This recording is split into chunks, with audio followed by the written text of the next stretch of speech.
Hi there, I'm Krista with FixFeet IT, and welcome back to our series on how to use the Microsoft Outlook web app. In today's tutorial, we'll show you a few more tips on how to use categories to better manage and organize your emails. If you're looking for a specific section of the tutorial, hover over the progress bar and select the part you need. Otherwise, let's get started.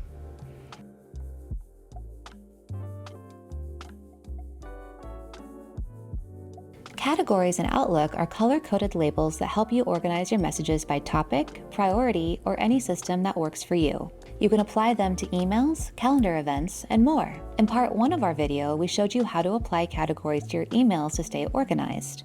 Now let's take it a step further and get even more out of categories with favorites and search. Once you have started tagging your emails with categories, finding them later is easy, especially with favorites. Here's how to find them with one click. Start by clicking on the gear icon in the upper right corner.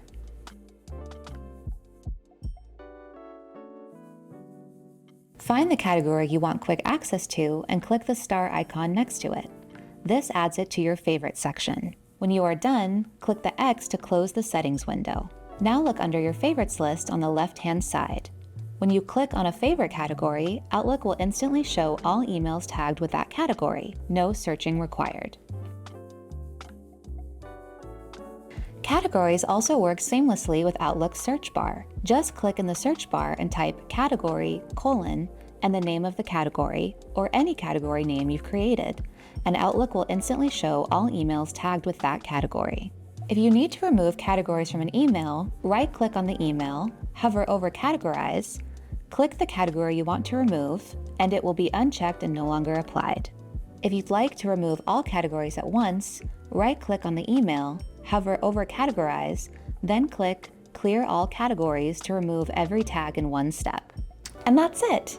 Using categories in Outlook makes it easy to organize, find, and manage your emails fast. If you found this helpful, check out our other videos for more tips on how to make Outlook work better for you.